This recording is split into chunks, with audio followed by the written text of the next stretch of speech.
소리가 꺼져 있어요.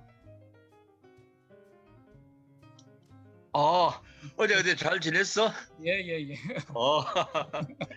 어, 일찍 마쳤는가? 늦었습니다, 어제. 아, 12시.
Good morning, everyone. This is the second day of the second Congress of East Asian Sociological Association. This is Il-Jun Chung, the Secretary General of ISA. Before we begin the second day conference, I want to notify to the executive members of East Asian Sociological Association. According to our original schedule, our business meeting is going to be held 6 o'clock in the evening. But as you see, we have only 4 sessions in this final schedule. So we wanted to change the business meeting schedule from 6 o'clock to 4 o'clock. So I will notify the executive members of China and Japan and also Korea. I will repeat once more. We will try to change the business meeting schedule from 6 o'clock to 4 o'clock in the afternoon. So please keep that in mind. And today, in the beginning, we have 2 more keynote speakers. One from America, Jeffrey Broadbent, and the first one, Professor Seongnam Cho, Women's University. Professor Jeffrey sent us the pre-recorded document. So we will begin Jeffrey Broadbent's keynote speech first, and then we will proceed to Professor Seongnam Cho. Let's introduce Professor Jeffrey.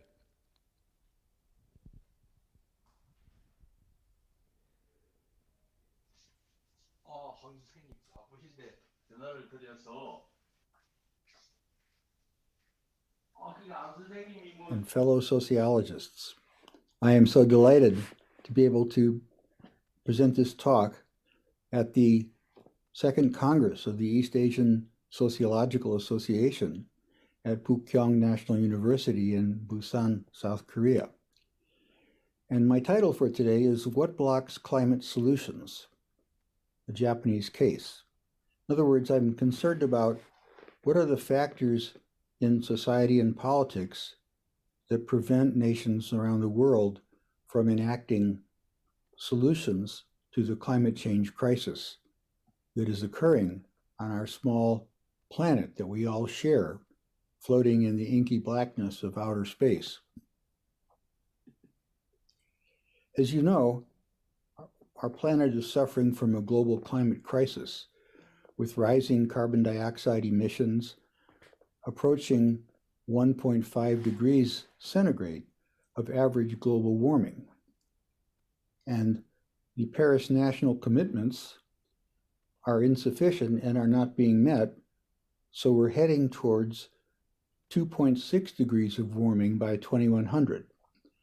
And already we're seeing intensifying disasters in terms of heat waves, floods, droughts, rising sea levels, and other catastrophes that are intensifying and even making some parts of our planet unlivable. We can see that the use of energy, which is the lifeblood of civilization, has been increasing, especially since the 1950s.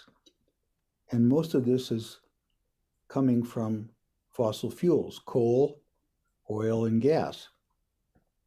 And when we burn these fossil fuels, they give off carbon dioxide, the massive quantities of which, going from these fossil fuels, are creating a blanket around our planet, which is causing it to retain more of the sun's heat. And there's been a changing responsibility for these emissions of carbon dioxide and other carbon gases that are doing this. The US is historically the most responsible for this condition, but currently East Asian emissions are massive. We can see here that around the 1950s, the US was by far the largest emitter of carbon dioxide. But now, in 1920, we see that China has become the largest single emitter of carbon dioxide, and other Asian countries are have also rapidly become very large emitters of carbon dioxide. So the burden of carbon dioxide emissions now has shifted to Asia, much of it being in East Asia. So this topic of carbon dioxide reduction has become very relevant to East Asia.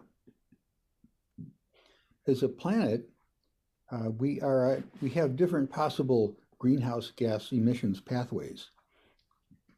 Before the Paris 2015 agreements, we were heading to around 4 degrees, which would be utterly catastrophic for civilization.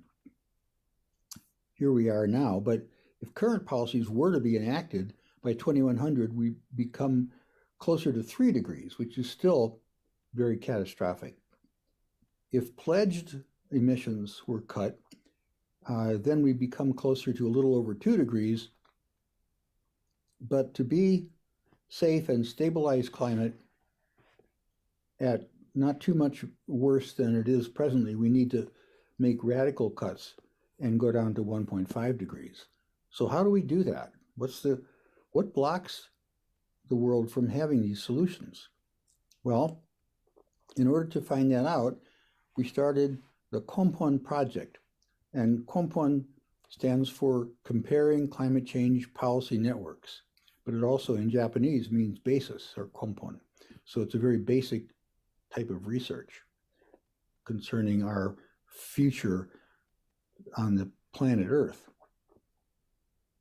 And there's been great variation in national response in terms of reducing carbon emissions, and we use that as a sociological experiment to study what factors cause variation in national outcomes and what blocks climate solutions, the rapid emissions decrease.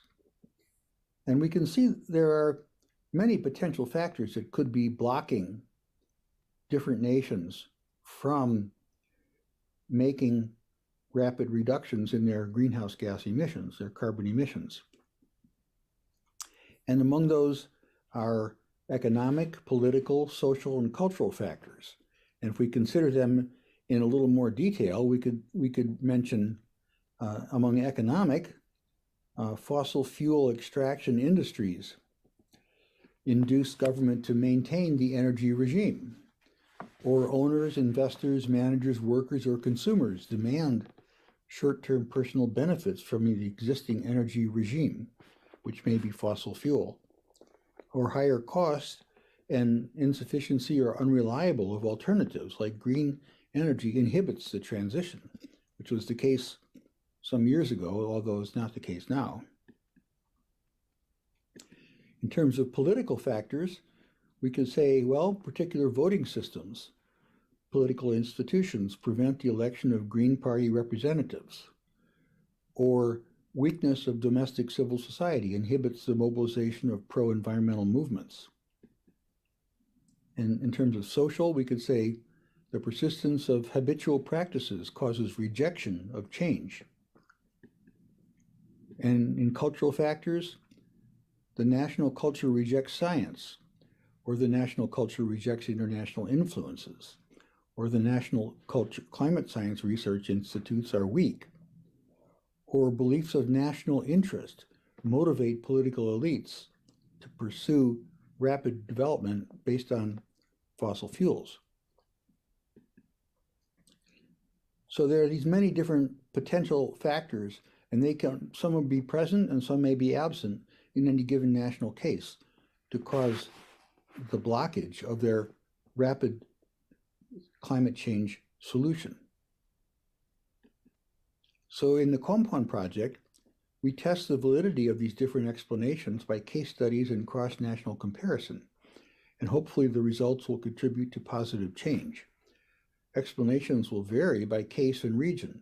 In East Asian cases, we may expect the developmental state to be central in blocking climate change solutions, since it will be the most powerful actor.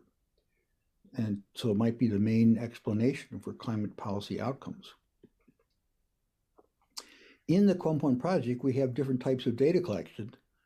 And in this talk, I want to focus on phase 2, the political networks, which is a network survey of 50 to 130 organizations engaged in national climate change politics. And they exchange information and they enter into collaboration with each other. And they exert influence and participate in politics and have different policy goals or attitudes towards the policies, out of which then comes the determination of their national policy outcomes. So this Compound project was started in 2007, although it had quite a bit of prior research that I had engaged in. And I started it in 2007, had many grants from national research agencies, and it's grown to include research teams in 26 countries. And we're open to new cases if any of you would like to participate. Here's some dots representing the different cases that are involved in the Compound project in one way or another. And in this talk, I'd like to examine a little more closely the Japan case that was done actually with a policy network survey 10 years before we officially started the Compound project. And I was involved in getting this started and helping it work out and collect data. And it concerned the 1997 Japan Kyoto Conference, when Japan held the Kyoto Conference. And Japan then promised 6% emissions reduction of its carbon dioxide emissions. But 13 years later, by 2010, its domestic emissions had risen slightly. So this is a case of policy failure. So it's perfect for our investigation in the Compound project, and we want to know, well, what blocks this policy from succeeding? And so why did it not succeed? This is an important case in understanding the general larger pattern of our failure so far to adequately reduce these emissions.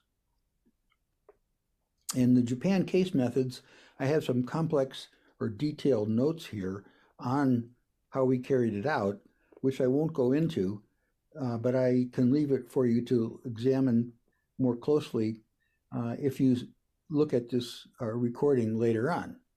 So suffice it to say that there were two main networks that we measured, information exchange and supportive collaboration. And we measured the relative influence of different organizations in the policymaking process. This included 128 domestic Japanese organizations and 33 international organizations, but we only tried to survey the domestic organizations. So influence ranking is one way of figuring out who's in charge, which organizations have the most influence. And it's interesting that if you look at the ranking by all the respondents, it gives one ranking of influence. But when you look at subgroups like rankings by the 3 environmental agency bureaus, or by the 3 Ministry of Foreign Affairs bureaus, or by the 4 Ministry of International Trade and Industry bureaus, or by the 3 main business organizations, those rankings of influence differ quite a bit. I mean, for instance, when compared to ranking by all the respondents, the environmental agency was fairly close, but these correlations, although they're high by sociological standards, when you look in detail, they mean that the top organizations were sometimes quite different by the different groups. So there's a different perception of power that these different subgroups have that help us understand who's really influential in the policymaking process. So if we look at the supportive cooperation network of all 161 organizations, we find that while it's very complicated, and some people deride looking at these complex networks as spaghetti and meatballs kind of complexity, yet we can find some order or pattern to it. And here we find that the meaty organizations are very close to the business organizations in yellow. And the meaty organizations here are these blue squares. However, over here we have the environmental agency blue squares, and they're very close to the international agencies like the UN agencies, the IPCC and the United Nations Environmental Program. So we can see a fundamental division in the political sphere here. And outside here are the environmental citizens groups and the news media. So this just gives the code if you want to look at it later. If we look in detail at the top 25 organizations that are seen by all the respondents, we see that the UN agencies in light blue triangles here are very prominent and ring around the domestic policymaking actors. And in those domestic policymaking actors, the EA organizations are 4 of them are present. Media organizations are only 2 or 3 are present, and business organizations 3 are present. And the ruling political party is also present. So we see that here, they all saw the policymaking process, surprisingly, as profoundly influenced by the UN agencies, particularly the IPCC and the United Nations Environmental Program, which housed the United Nations Framework Convention on Climate Change, which was an international stimulus to emissions reductions. So there's a tension here between these environmental agencies and the United Nations agencies on the one hand, and then METI and the business organizations on the other. Now, if we go to the next one, we see the view of politics from the standpoint of METI. And here we see quite a different standpoint, a different network. METI sees itself as at the very center of the policymaking process, with 3 METI organizations being seen as very influential and 3 business organizations. And the environmental agencies are reduced to 2. So we see that METI actually has 5 with this one, sees itself in this connection to the business organizations which represent the electrical industry. For instance, this is the Federation of Electrical Power Companies of Japan. This is Japan Iron and Steel Federation, which uses tremendous amounts of electrical power. And this is the Japan Federation of Economic Organizations, or the well-known Keidanren. So we see a different configuration here of power. And this shows us that actually the policymaking process was dominated by the business organizations, the electrical company organizations in particular. So how could this happen when we expected a developmental state to be in control, and when the majority or total average saw tremendous influence from the environmental agencies and the international UN agencies? Well, there were a lot of factors among those we mentioned in Japan that would have led you to expect a positive outcome, a successful implementation of the 6% reductions. The national culture supported science, domestic scientific informations are strong, the Environmental Agency and the Ministry of Foreign Affairs supported setting an appreciable emissions reduction target. Japan may well at that time have decided to institute a carbon tax and considerably reduce its domestic emissions. But these countervailing factors failed to stop the dominant factors. So what were the dominant factors? Well, the regulatory capture of MITI by the electric power industry. In other words, the electric power industry provided for retirement offices and jobs for retired MITI officials in the famous Descent from Heaven, or Amakudari. And they rejected the contrary information. In other words, the electric power industry does not receive information from UNEP or IPCC.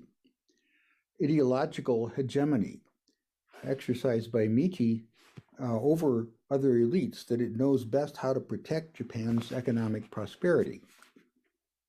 And then elite misrecognition of the actual power structure due to elite belief in the dominant social imaginary of harmony, that politics operates through consensus. And that led the elites to think that the UN agencies were actually quite dominant in Japan's emissions reductions policies. At the same time, there was soft social control of civil society by various kinds of regulations that made civil society organizations and environmental climate change movements and such very weak. And so this led to a lack of sufficient criticism from civil society of Japan's policymaking process. Of course, at the same time, we can point to the higher cost of wind and solar at that time, and Japan's already significant energy conservation as objective factors that could also contribute to a lack of a willingness to transition to the green energy. At the same time, we can't place the predominance of the electrical industry as an inevitable factor. It was not inevitable. Its domination over policy outcomes at that juncture was promoted by an unpredictable contingency, the collapse due to unexpected scandal of prior support for emissions reductions within the ruling party, the Liberal Democratic Party. So, in conclusion, in this Japanese case, the developmental state was not a primary factor. To discover what blocks climate solutions in a given case, it shows we need multidimensional analysis of many potential factors. We need to account for precise meso-level analysis of the political process, and we need to take into account contingent events that may happen by chance, so that we can never say that all our factors determine the outcome in an absolute sense. We need to accumulate more case studies in this matter to better understand any general principles of the blockage. But certainly, we can conclude that the political power of the established energy regime is very likely to be a blocking factor in many cases. And particularly, it's surprising that the established energy regime, when it's administered by private market-based or capitalist companies, may have a very strong interest in blocking the transition to a green energy, carbon neutral power regime and energy regime that is so necessary in the future. So this just goes to show one method of analysis where we can start to analyze different cases and compare the factors that are leading to their success or failure in making the transition, as it's called, to a cleaner energy regime. So thank you very much. And I'm happy to take questions about this if you write me by email. My email is broad001@umn.edu. So thanks very much, and I wish you a very fine rest of your conference. And I'm sorry I can't be there in person, but I hope we can meet in the future. Thank you, Professor Jeffrey. Now we have the second keynote speaker this morning, Seongnam Cho of Ewha University. The title is Bringing Back Asia in Sociology, New Challenges with and Post-COVID-19. Professor Seongnam Cho.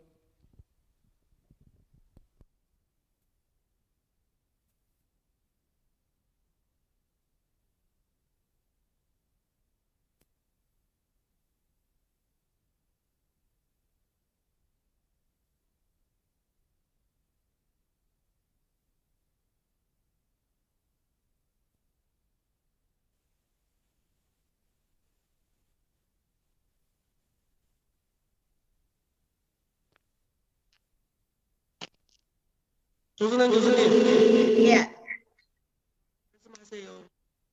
sorry. Can you hear me? I'm sorry. Can you hear me? Yes, we can. Oh, okay. Sorry, network problems. It is my great honor to stand in front of you at the Second Congress of East Asian Sociological Association held in Busan today. I'm delighted to see you all, even though not in person, and I would like to warmly greet you all who have participated to be a part of this special event of East Asian sociologists. Since the inaugural Congress held in Japan 2 years ago, COVID-19 hit the world, and we had not met freely each other since then. We cannot meet friends, colleagues, not even family freely. We cannot travel or move around wherever we want to go. Every day is not guaranteed. We are not happy, and we do not feel peace at all. As President Im Hyun-jin mentioned in his opening remarks yesterday, we are now living amidst the pandemic era. The COVID-19 pandemic had shocked our world. The novel coronavirus and the social, economic, and political fallout of the pandemic will touch every aspect of people's lives.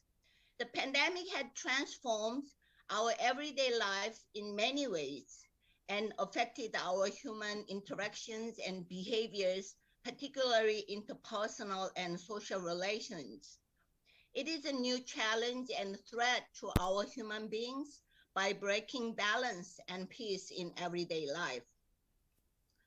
All the people in the world today are fighting with our common enemy, coronavirus, the pandemic. And also we begin to experience its impact on our economy, society, family, and human relations. We have been suffered by this deadly coronavirus for more than 2 years and have new problems in some of the countries, such as shortage of vaccines and who gets what and when. COVID-19 has thrown our world into turmoil and forcibly reminded us that what happens in one part of the planet can have impact on people everywhere. It has been clearer than ever that we are not each other's enemies. Rather, our common enemy is a tireless virus that threatens our health, security, and way of life.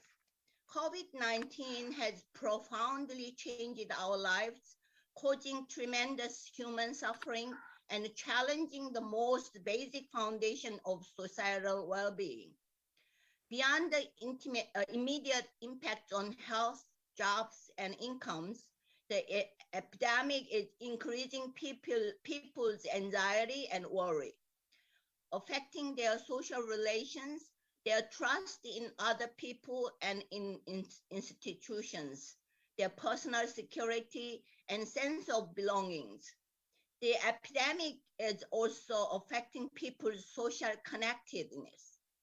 What are the impacts and consequences of the coronavirus pandemic on our lives and our societies?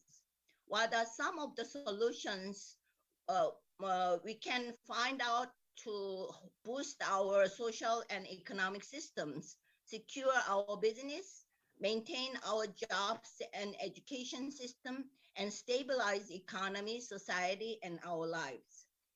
With these questions in mind, I would like to stress that how it would shape and explain the lives of people in Asia, particularly women and family in Asian societies. Among many issues of current situation and impact of pandemic, I would like to focus on several issues for our East Asian sociologists to think together to explain social transformation in Asia, particularly before and after COVID-19. Within only limited time I have for this speech, I would like to share the issues in the slide with you today. Professor Yedonggen, please share the slide, the second slide with me. Thank you. The impact of uh, 프로페서 조성하시는 선생님이 하면 됩니다. oh, okay, sorry. I mean, in my screen, it's difficult to change. Sorry about this. 예, sorry. Please bear with me to change this.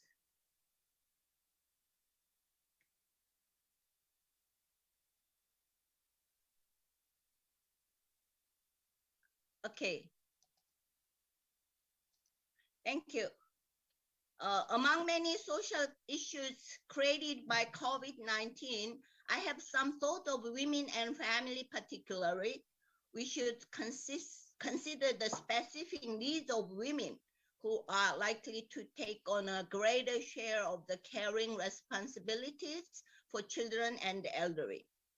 Women are potentially more exposed to material hardships associated with the economic fallout from COVID-19.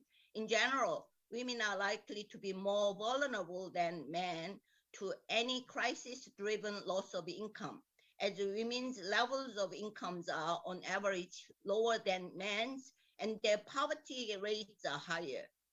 They also often hold less wealth than men for a variety of reasons. Women may find it more difficult to secure alternative employment and income streams following layoff due to greater caring obligations.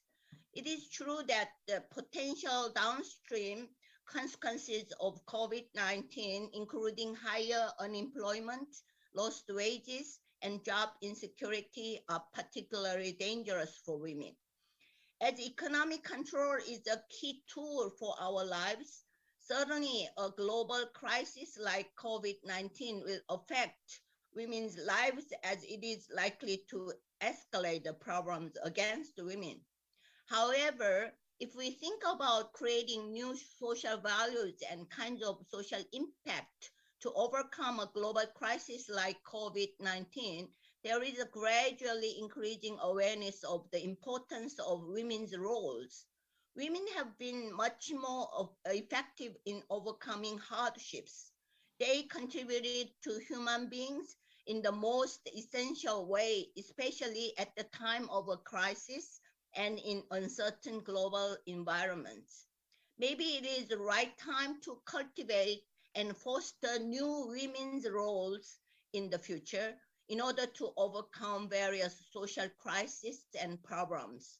Moreover, women tend to emphasize such characteristics as love, support, dialogue, care, devotion, serving, and being faithful and living together than men. We may need a new paradigm of society to embrace, share, and communicate with others with love, support, and care, especially at the time of global crisis in the future. Of course, the impact of pandemic on people have been different and diverse depending on different groups, young and old, men and women, people in workplace and home. Many countries, policymakers, and scholars in the world put tremendous efforts for recovering, overcoming this COVID-19. Nevertheless, each individual countries are more concerned of their own interests and pay attention to their own safety and security rather than others. People do not concern about how to fight together to our common enemy. There are many people only concerned for their own individual interests, only for the sake of themselves, and only for their own family and own country.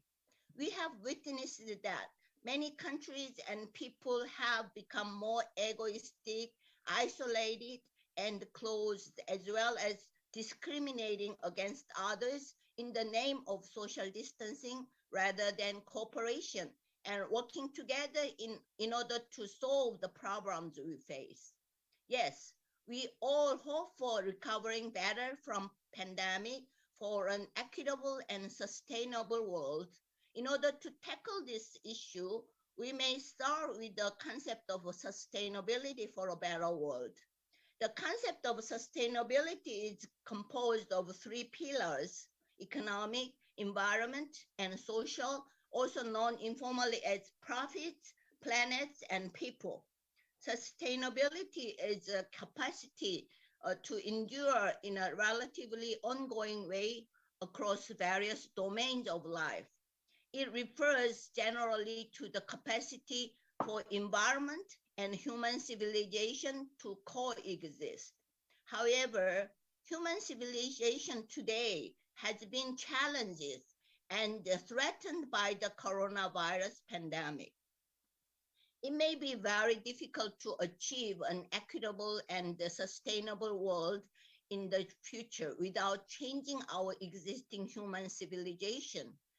Now people start to realize that what we have considered as normal until now is not normal anymore. People now search for a new normal. However, finding the new normal may be not very easy target without changing our way of thinking, values, and paradigm. We may have to change our way of thinking, our behavior and values first in order to have the new normal for the future in the post-pandemic era. This means that we have to pay attention to the paradigm shift in our human civilizations.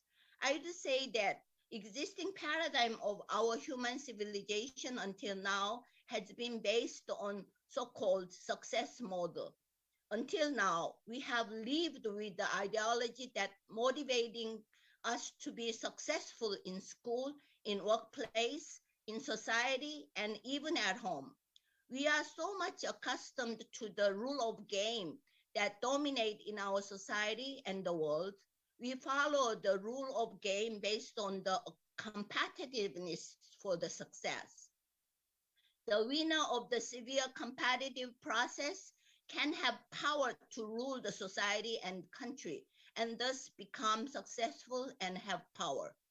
These successful people are the ones who dominate the world with the rule of game uh, they, they make. This kind of game based on success model is always ended up with zero-sum game, meaning that there are winners and losers on the same stage in one-dimensional level. If one becomes the winner, the other is loser. Usually the rule of game was set by only small number of leaders and a few countries with power and resources dominate most sectors in global economy, society, and military power in the world today. They are the ones dominate the rule of game and define what is normal, proper, and success. Once it is set, we all have to follow the rules and models that are successfully running to dominate and rule the society, country, and the world.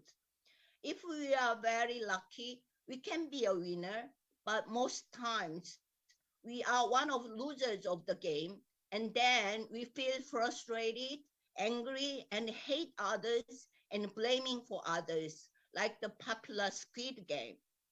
Fortunately, Asians, I believe, yet to keep their traditions and values to work together to solve the problems and the challenges they face instead of working alone. The East Asian countries have shown and attracted international attention with their well management of COVID-19. Although I'm not quite sure this is a good example of whether they work together.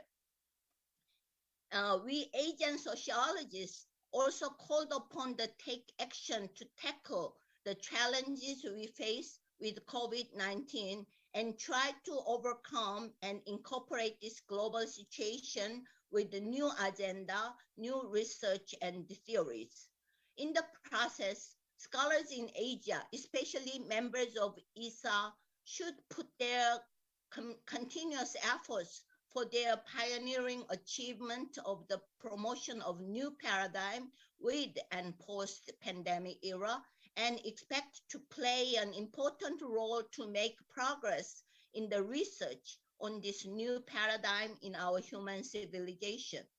My goal for this special address today is to bring together our research and the theories in sociological work carried out by a diverse group of scholars in Asia and provide directions for advancing the field in new and interesting ways to overcome the challenges from the deadly coronavirus. Many sociologists had been contributed in many ways in economic, social, and political development of the country with their scholarly work and research. These sociological works, until now, had been nicely explained many social phenomena such as social development, inequality, labor movement, democratization process, conflict between those who have and have nots, and globalizations. Western theories and perspective have been found to be more acceptable and effective than any other Asian theories in most empirical studies across multiple cultures in global context until now. My premise is that many sociological researches have been driven predominantly by Western scholars with Western theories and data, and the growing demands for us to take a fresh look at our field and see what, if any, we need to call into question. Research is done by many Asian sociologists also offered large-scale empirical evidence that cultural values of societies predict their expectations in theories. They showed that each society has specific criteria that it's used in evaluating their people's behavior. Our understanding of social issues in different cultures needs continuing development and enrichment. We need in-depth and rigorous studies of the concept, process, and outcome of the specific social issues in different societies, not just to understand how things are done in each of these societies, but also to fine-tune existing theories and incorporating cultural variations as moderates or parameters of these theories.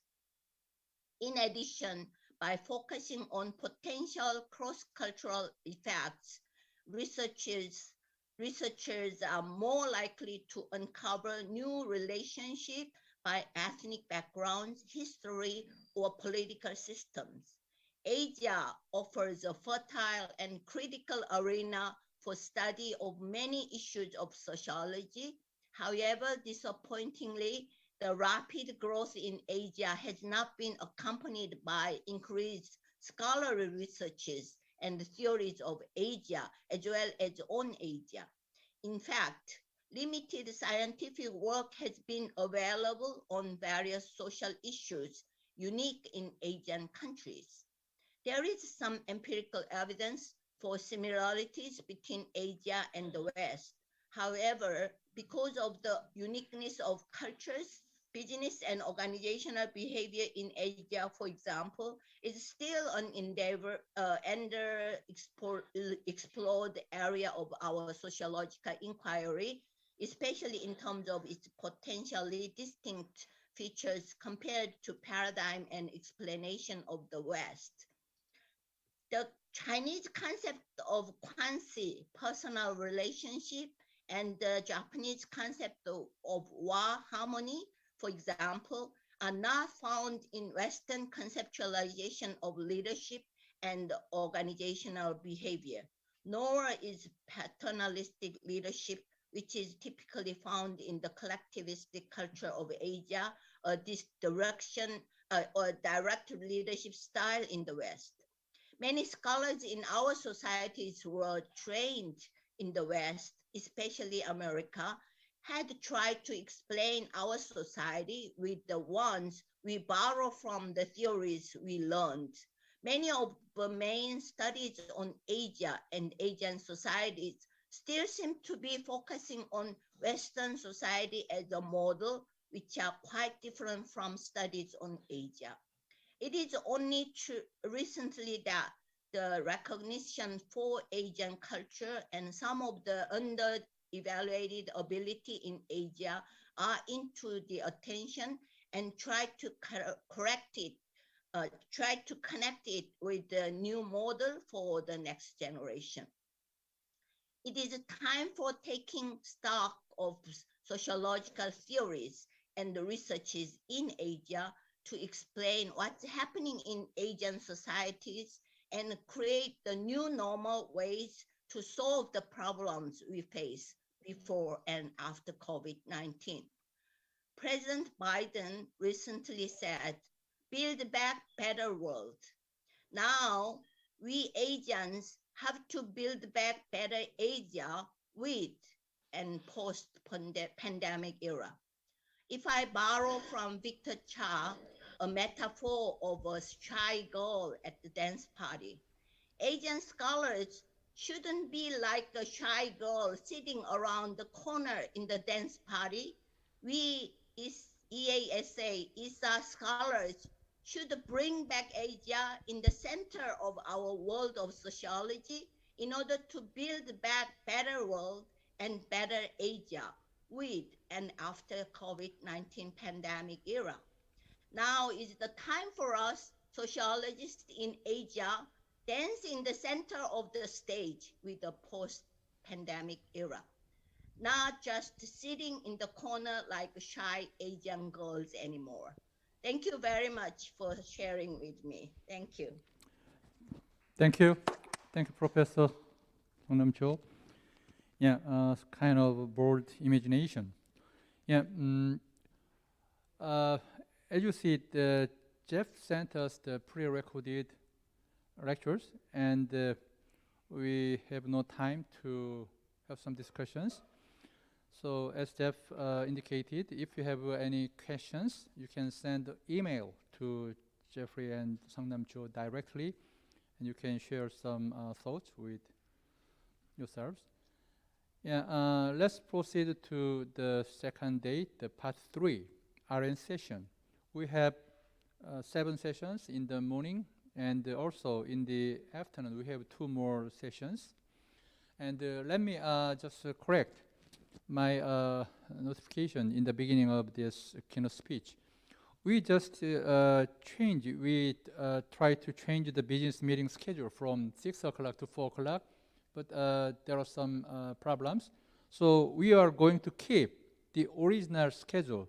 So business meeting of the East Asian Sociological Association executive members, we are going to have our business meeting 6 o'clock in the evening as planned. So I'm sorry to make some confusions. We are going to stick to the original plan. So 6 o'clock in the evening. Keep that in mind.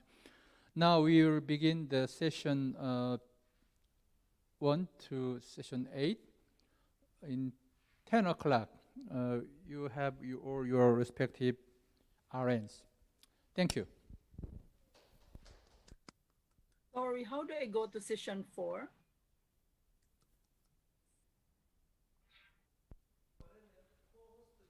I'm sorry. Hello? Yeah? Anybody? Hi, Miwako. How do I go to please, session 4? please go to the, I don't know why, but I could not see the breakout session, the bottom.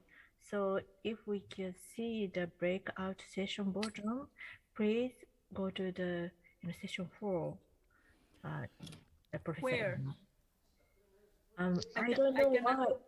Yeah, neither am I. The part 3 will go I on think the host can 10 o'clock to 12 o'clock, and we have a lunch time from 12 o'clock until 1 o'clock in the afternoon. Yeah. Yeah, we opened that rooms for your respective sessions. Now you can proceed. Professor Chung, Yeah. you have to end the disciplinary session room and Yeah. let us get into our research network session. Yeah. Thank you. Thank you for your Yeah. advice. Yeah. Yeah, I will finish this Yeah. keynote speech sessions. Yeah, now you can start your RN sessions. Thank you. Thank you.